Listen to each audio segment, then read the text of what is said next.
My father could have been a great comedian, but he didn't believe that that was possible for him. And so he made a conservative choice. Instead, he got a safe job as an accountant. And when I was 12 years old, he was let go from that safe job. And our family had to do whatever we could to survive. I learned many great lessons from my father, not the least of which was that you can fail at what you don't want. So you might as well take a chance on doing what you love. It's not the only thing he taught me, though. You know, I watched the effect of my father's love and humor and how it altered the world around me. And I thought, that's something to do. That's something worth my time. It wasn't long before I started acting up. You know, people would come over to the house and they'd be greeted by a 7-year-old throwing himself down a large flight of stairs. They would say, "What happened?" And I would say, "I don't know. Let's check the replay." I'd go back to the top of the stairs and come back down in slow motion.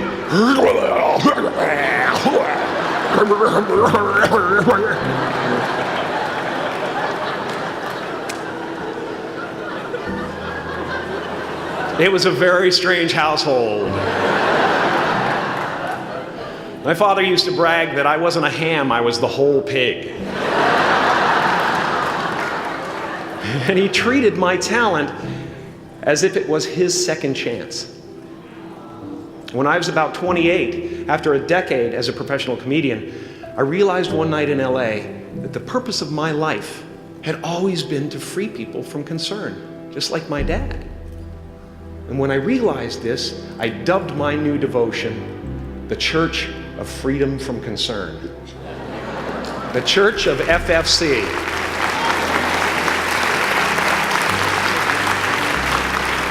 And I dedicated myself to that ministry.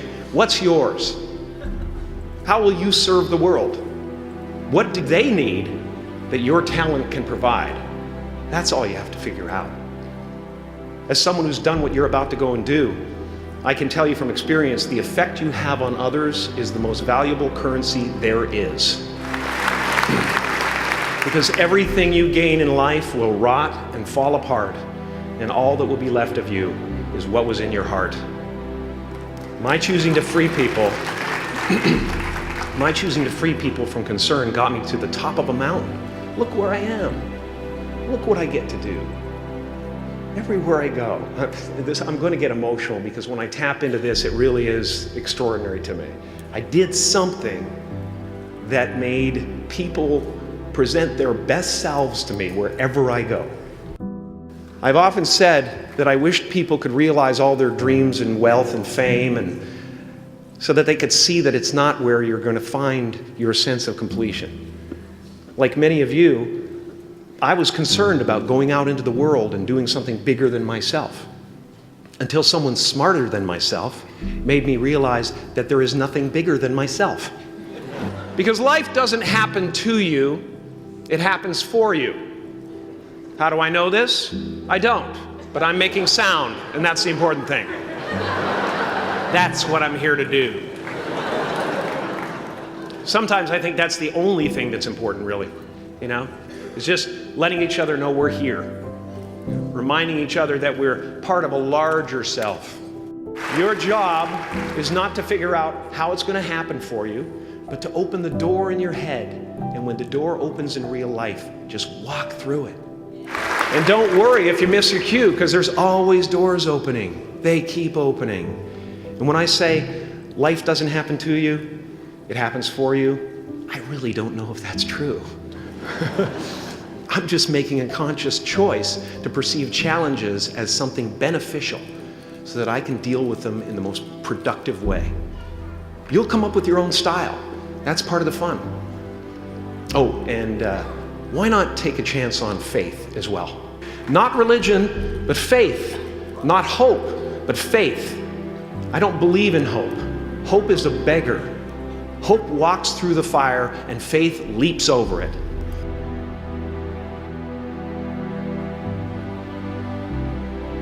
I used to believe that who I was ended at the edge of my skin. That I had been given this little vehicle called a body from which to experience creation. And though I couldn't have asked for a sportier model,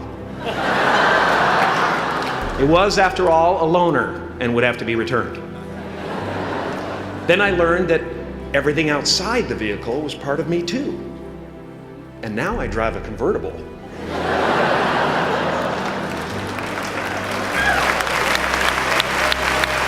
Yeah, man. Top down, wind in my hair. Woo! I am elated and truly excited to be present and fully connected to you at this important moment in your journey. I hope you're ready to open the roof and take it all in. You are the vanguard of knowledge and consciousness, a new wave in a vast ocean of possibilities. On the other side of that door, there's a world starving for new ideas, new leadership. I've been out there for 30 years. She's a wildcat. Oh, she'll rub up against your leg and purr until you pick her up and start petting her, and then out of nowhere, she'll swat you in the face. It can be rough out there, but that's okay, because there's soft serve ice cream with sprinkles. I guess that's what I'm really trying to say here today. Sometimes it's okay to eat your feelings. Now, fear is going to be a player in your life, but you get to decide how much. You can spend your whole life imagining ghosts, worrying about the pathway to the future, but all there will ever be is what's happening here, and the decisions we make in this moment, which are based in either love or fear. So many of us choose our path out of fear disguised as practicality. What we really want seems impossibly out of reach and ridiculous to expect, so we never dare to ask the universe for it. I'm saying I'm the proof that you can ask the universe for it. Please.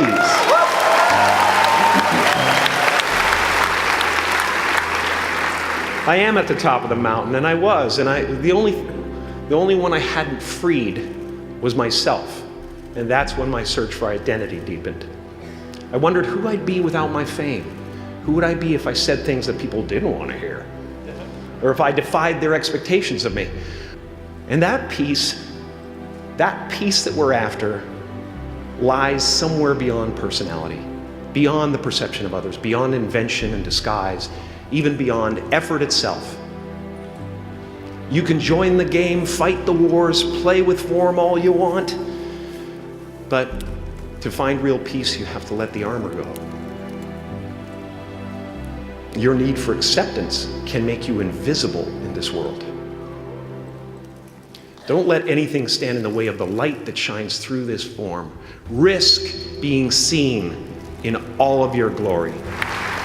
My soul is not contained within the limits of my body. My body is contained within the limitlessness of my soul. Now I'm always at the beginning. I have a reset button, and I ride that button constantly. Once that button is functioning in your life, there's no story that the mind could create that will be as compelling.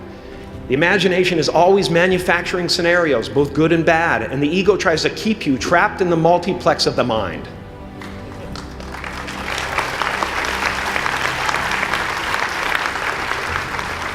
Our eyes are not viewers, they're also projectors that are running a second story over the picture that we see in front of us all the time.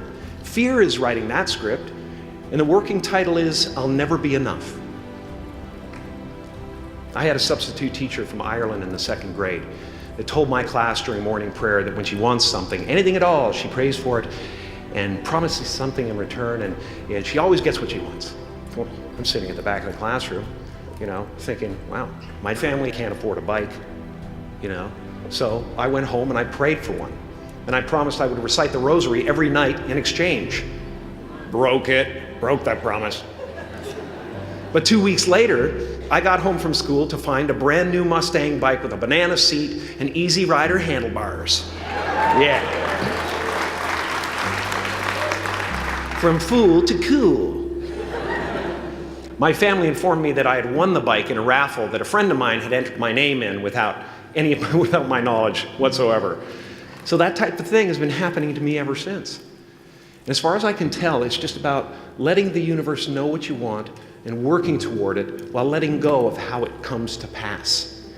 No matter what you gain, ego will not let you rest. It will tell you that you cannot stop until you've left an indelible mark on the earth, until you've achieved immortality. How tricky is this ego that it would tempt us with the promise of something we already possess? Relax and dream up a good life.